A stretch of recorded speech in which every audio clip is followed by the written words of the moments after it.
Hello friends, welcome to decays kitchen. இன்றைக்கி நம்ம முடவாட்டி கிழங்கு சூப், அதாவது வெஜ் ஆட்டுக்கால் சூப்புன்னு சொல்லுவாங்க. இதை நம்ம எப்படி செய்கிறதுன்னு பார்க்கலாம்.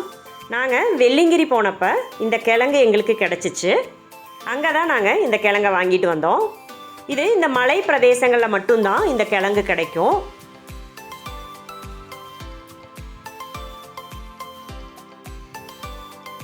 அங்கே கடைகளில் மலைவாழ் மக்கள் இதை கிழங்கு விற்றுட்ருக்காங்க. இது நாங்கள் ஒரு 50 ரூபாய்க்கு தாங்க வாங்கினோம். அது எவ்வளோ கிழங்கு கொடுத்தாங்க பாருங்கள். இந்த 3 கிழங்குமே நம்ம வெறும் 50 ரூபாய்க்கு மட்டும்தான் வாங்கினோம். இது பார்த்தீங்கன்னா நம்மளுக்கு ஆட்டுக்கால் ஷேப்லேயே தான் இருக்குது. அதனால தான் நம்ம இதை வெஜ் ஆட்டுக்கால் சூப்புன்னு சொல்கிறோம். இதை இப்போ நம்ம சுத்தம் பண்ணி எடுத்துடலாம். மேலே இருக்கிற லேயரை கத்தி வச்சு அழகாக கட் பண்ணி எடுத்துடலாம். இப்படி சுரண்டியும் எடுத்துக்கலாம். நம்ம மேலே க்ளீன் பண்ணி எடுக்கும்போது உள்ளார நம்மளுக்கு இஞ்சி க்ளீன் பண்ணி எடுத்தால் எப்படி இருக்குமோ அதே மாதிரி தான் இருக்கும் உள்ளார. பாருங்கள், இப்போ ஃபுல்லாக சுத்தம் பண்ணிட்டேன். இதை நம்ம கட் பண்ணி நல்லா குட்டிக்க வேண்டியது தான். சின்ன சின்ன பீசஸாக வெட்டி போட்டுக்கலாம். நான் இந்த கிழங்கு ஒரு 2 இன்ச் அளவுக்கு தான் எடுத்திருக்கேன். ரசத்துக்கு சீரக மிளகு நுணுக்குவோம் இல்லையா, அந்த இடிகள்லையே இந்த கிழங்கை நல்லா குட்டி எடுத்துக்கலாம். 1-2 குட்டி எடுத்தால் போதும். இப்போ இதை நல்லா அடிச்செடுத்துட்டோம். இது கூட நம்ம 1 ஸ்பூன் மிளகு, 1 ஸ்பூன் சீரகம், 1 ஸ்பூன் கொத்தமல்லி, இதை நல்லா குட்டி எடுத்துக்கலாம். நம்ம ரசத்துக்கு சீரக மிளகு நுணுக்குவோம் இல்லையா, அந்த அளவுக்கு நம்ம நுணுக்குனா போதும்.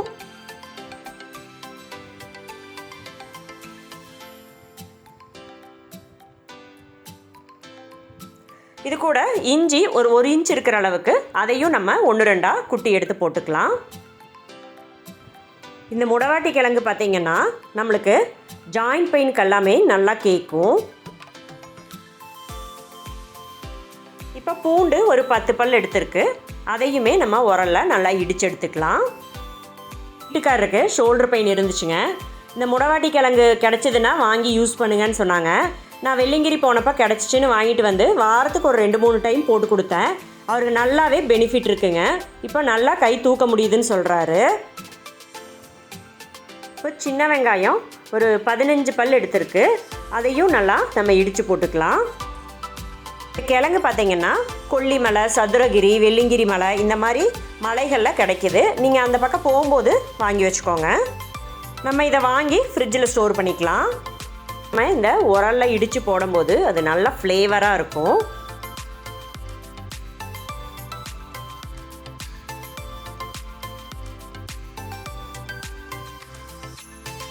அவ்வளோதாங்க, நம்ம எல்லாமே இடித்து எடுத்துட்டோம். இப்போ நான் பானை எடுத்திருக்கேன் இது செய்கிறதுக்காக. பானை சூடானதுக்கப்புறமா நல்லெண்ணெய் ஒரு 2 ஸ்பூன் விட்டுக்கலாம். நம்ம சூப் கொஞ்சம் மணமாக இருக்கிறதுக்காக 3 கிராம்பு, 2 பட்டை, 2 பிரியாணி இலை எடுத்திருக்கேன். உங்களுக்கு இந்த வாசம் பிடிக்காதுன்னா நீங்கள் இதை போட வேண்டியதில்லை. இது பெருசாக நம்மளுக்கு சூப்பில் ஒரு வாசம் பெருசாக ஒன்றும் இருக்காது. லைட் ஃப்ளேவராக தான் இருக்கும். இப்போ நம்ம இடித்து வச்சுருக்க எல்லாத்தையுமே இந்த எண்ணெயில் நல்லா வதக்கி எடுத்துக்கலாம்.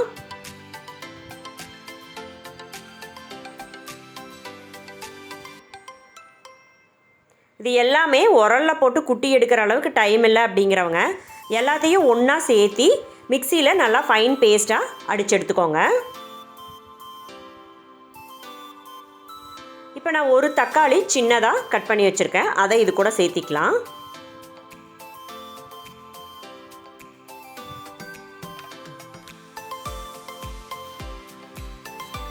மஞ்சத்தூள் 1/2 ஸ்பூன் சேர்த்திக்கலாம். நம்ம இந்த சூப்பை சூடான சாதத்தில் ரசம் போலவும் யூஸ் பண்ணிக்கலாம். இப்போ இது எண்ணெயிலேயே ஒரு 2 நிமிஷம் போல் நல்லா வதக்கி விடுவோம். இப்போ நம்ம சூப்புக்கு எந்த அளவுக்கு நம்மளுக்கு தண்ணி வேணுமோ அதுக்கு தகுந்த மாதிரி நீங்கள் தண்ணி சேர்த்திக்கோங்க. தண்ணி விட்டதுக்கப்புறமா உப்பு சேர்த்திக்கலாம். இப்போ இது நல்லா கொதிக்கட்டும். அடுப்பு கொஞ்சம் ஹை ஃப்ளேம்லேயே இருக்கட்டும்.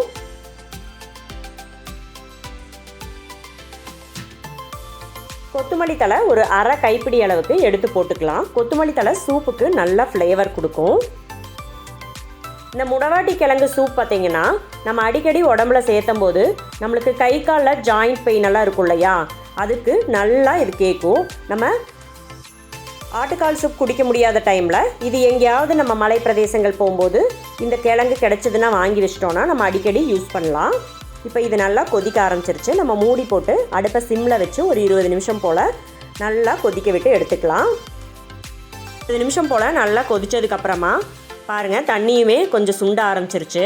பாருங்கள் எப்படி தண்ணி கலர் சேஞ்ச் ஆகி சூப் ரெடி ஆகிடுச்சு. இதை நல்லா வடித்து எடுத்துக்கலாம். சூப்பரான முடவாட்டி கிழங்கு சூப் ரெடி ஆகிடுச்சு. சூப் ரெடி ஆகிடுச்சுங்க. இப்போ நம்ம குடிச்சு பார்த்துடலாம். ஸ்மெல் சூப்பராக இருக்குது.